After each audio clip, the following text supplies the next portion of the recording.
Tahukah Anda bila Anda punya kedudukan, Anda punya kekayaan, Anda punya ketenaran, Anda punya pengikut, Anda punya kepercayaan yang diberikan oleh orang-orang dalam hidup Anda adalah ada orang-orang yang punya pengaruh. Katakan amin. Berapa banyak Anda di sini yang Anda sadar Anda punya pengaruh, angkat tangan. Tadi saya sudah sebutkan.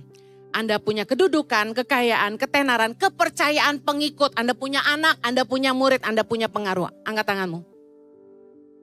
Masih belum banyak yang angkat tangan. Anda gak sadar Anda punya pengaruh. Selama Anda punya orang-orang di bawah Anda, sekalipun pembantu rumah tangga, pegawai di tokomu, anak-anak di rumahmu, Anda punya pengaruh. Saya kasih contoh. Orang tua dengan anak, guru dengan muridnya, atasan dengan bawahan, pengusaha dengan pegawai, influencers dengan followers, pemerintah atau pejabat dengan rakyat. Siapapun Anda yang Anda diikuti, dipercaya, dipandang, diteladani, Anda punya pengaruh. Dan ketahuilah bahwa dengan pengaruh yang Tuhan percayakan dalam hidupmu, ada sebuah tanggung jawab. Banyak orang tidak sadar bahwa hidupnya punya pengaruh dan dia sembarangan dengan itu. Kepercayaan yang besar akan disertai dengan apa? Tanggung jawab yang besar. Great power comes with great responsibility. Lukas 12 ayat 48b berkata, setiap orang yang kepadanya banyak diberi, daripadanya akan banyak dituntut. Dan kepada siapa yang banyak dipercayakan, daripadanya akan lebih banyak lagi dituntut. Yang artinya gini, semakin tinggi kedudukanmu, semakin besar kekayaanmu, semakin Anda tenar, semakin banyak pengikut Anda, semakin banyak muridmu, semakin banyak anakmu, semakin banyak pegawaimu, semakin banyak jemaatmu, semakin banyak rakyatmu, semakin besar juga pengaruh yang Anda miliki, dan semakin besar juga tanggung jawab Anda di hadapan Tuhan. Yang mengerti katakan amin. Pastikan setiap kita menggunakan pengaruh kita untuk kebaikan umat manusia dan untuk kemuliaan Tuhan. Amen. Mari bertanggung jawablah dengan pengaruh yang kita miliki. Karena kita akan menginspirasi dan membuat para pengikut kita, anak-anak kita, orang-orang yang kita pimpin untuk melakukan apa yang kita katakan atau kita lakukan. Baik dan buruk. Hati-hati orang tua, jangan sampai kasih teladan yang buruk buat anak-anakmu. Karena tanggung jawabmu kepada Tuhan. Anak itu upah dari Tuhan, katakan anak upah dari Tuhan. Kalau Anda seorang pengusaha, Anda punya pegawai, hati-hati.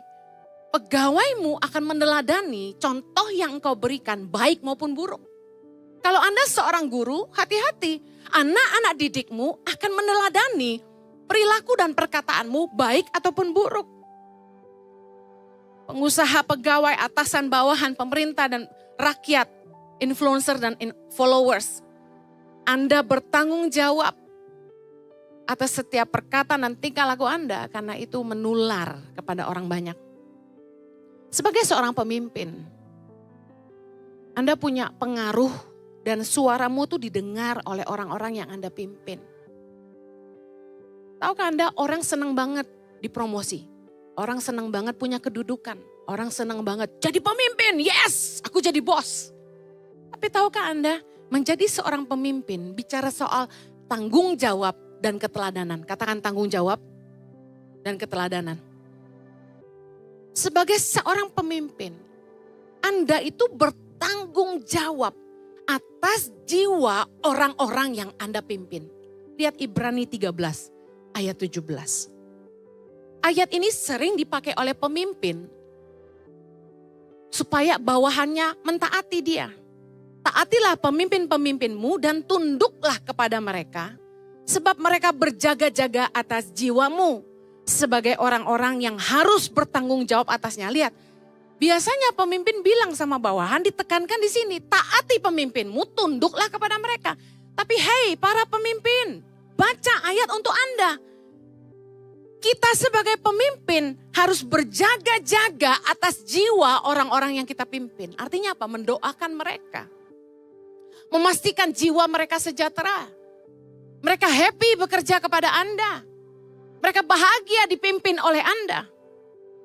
Sebagai orang-orang yang bertanggung jawab atasnya, para pemimpin bertanggung jawab atas orang-orang yang mereka pimpin.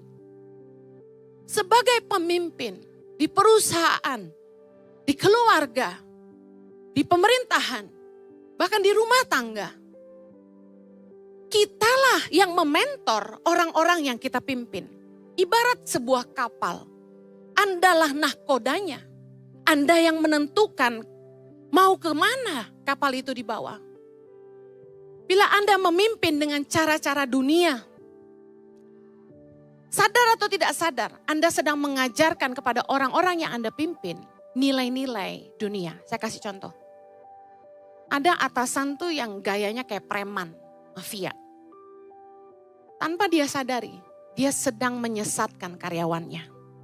Amsal 16 ayat 29. Kita baca sama-sama. Orang yang menggunakan kekerasan menyesatkan sesamanya dan membawa dia di jalan yang tidak baik. Hati-hati Anda orang tua. Bagaimana Anda berbicara kepada pembantumu di depan anakmu?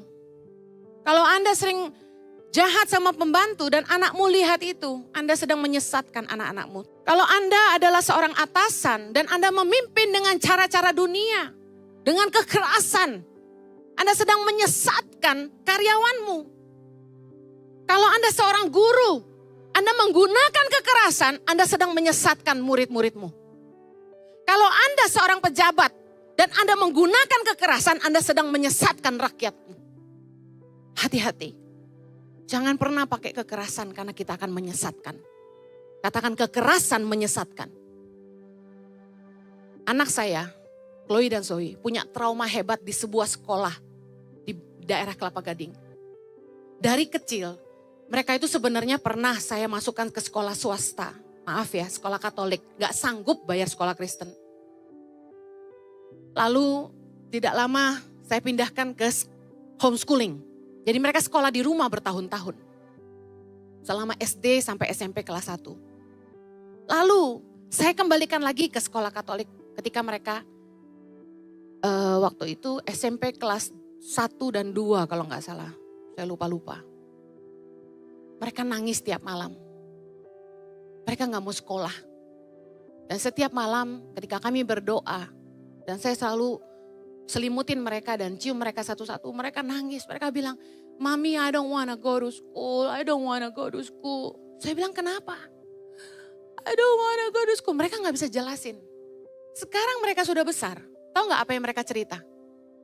Guru di sekolahnya menggunakan kekerasan. Siswa di kelasnya itu pernah satu kali pakai buku biologi yang tebal begini, dipukul kepalanya. Pernah dengan penggaris, anak itu dipukul. Orang tua yang nitipin anak di sekolah,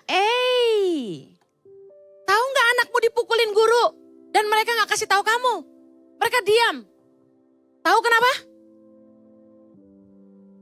Pembantu-pembantu, suster-suster yang merawat anak-anakmu, anakmu dipukul, tapi mereka diam aja, nggak mau kasih tahu orang tua. Tahu kenapa? Karena kalau mereka kasih tahu kamu marahin gurunya, lalu apa? Dia dihajar. Nilainya dikasih jelek. Kalau kamu tegur pembantumu, tebak apa yang terjadi? Mama papa kerja, mama papa keluar kota, anaknya disiksa. Anak saya kasih tahu saya, kalau saya lapor mama akan marahin mbak. Lalu apa yang terjadi? Mama pergi, mbak lebih jahat lagi sama saya. Saya menyesal. Dan saya harus ajarkan ini. Percayalah kepada anak-anakmu. Seringkali kita tidak mau dengar suara anak-anak kecil. Kita pikir, kamu ngarang ya. Anak kita tidak punya kepercayaan kepada orang tuanya. Karena orang tuanya tidak percaya dan tidak bela dia. Guru-guru hati-hati, jangan pakai kekerasan. Kekerasan itu tidak mendidik, tapi menyesatkan kata firman Tuhan. Orang yang menggunakan kekerasan menyesatkan sesamanya. Wow, hati-hati dengan influencer-influencer Anda yang suka TikTokan. Anda yang suka upload sosial media, hati-hati. Jangan menggunakan pengaruhmu di sosial media untuk menyesatkan generasi muda dan membawa mereka di jalan yang tidak baik. Saya agak kecewa bagaimana influencer-influencer yang sangat dikagumi sama generasi muda yang followernya sangat-sangat banyak sampai puluhan juta di Indonesia. Nggak jaga hidupnya. Sehingga menyesatkan banyak generasi muda. Saya kecewa sekali bagaimana influencer-influencer menggunakan pengaruh mereka dengan tidak bertanggung jawab. Bila Anda memimpin karyawanmu, bawahanmu, murid-muridmu, anak-anakmu dengan kasih dan kebenaran, Anda juga sedang mengajarkan kepada orang-orang yang Anda pimpin tentang nilai-nilai kasih dan kebenaran. Action speaks louder than words. Hati-hati jadi guru dan orang tua tuh jangan toksik. Jadi bos tuh jangan toksik. Toksik tuh gimana? Ada orang tua yang toksik sampai anaknya gak tahan dan DM saya. Saya ajarin apa tau gak? Untuk anak-anak yang udah gede nih. Udah umur 20, udah harusnya kerja ya kan. Mereka tinggal di rumah orang tuanya dan orang tuanya toksik. Tau gak saya ajarin apa? Ini biar orang tua denger gak apa-apa. Saya bilang gini, cepet-cepet cari kerja. Cepet-cepet mandirilah dan keluarlah dari rumah. Ngekos aja di tempat lain. Supaya kamu gak perlu stres setiap hari karena omongan toksik orang tuamu. Orang tua yang suka bertengkar setiap hari itu toksik. Karena anakmu stres lihat pertengkaranmu.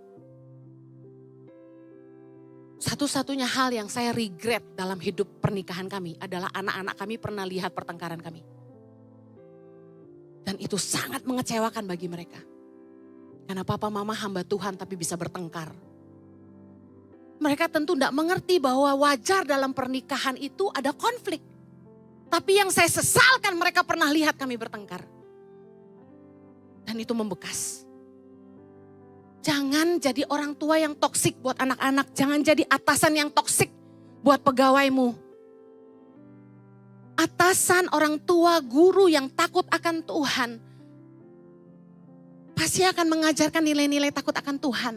Kepada pengikutnya, kepada anak-anaknya, kepada pegawainya lewat teladan hidupnya. Amin. Tapi pemimpin atasan yang tidak takut akan Tuhan.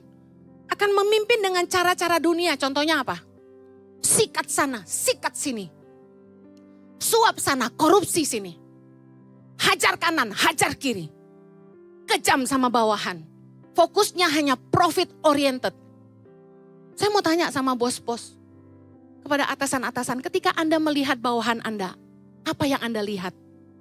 Uang atau orang? Jujur, jawab dalam hatimu. Karena kebanyakan bos, atasan cuma memperlakukan bawahan mereka untuk mendatangkan keuntungan pribadi. Fokusnya cuma money. Lihat orang, lihat uang. Ini yang terjadi. Anda marah sama gereja, banyak pendeta mata duitan. The fact is everyone do the same. Pendeta lihat jemaat, duit katanya. Puji Tuhan saya enggak ya. Tolak dalam nama Yesus. Tapi bukankah bos juga sering kali lihat bawahan cuma duit? Money oriented, profit oriented. Kita lagi ngajarin sama anak buah kita lagi ngajarin anak-anak kita, money is everything.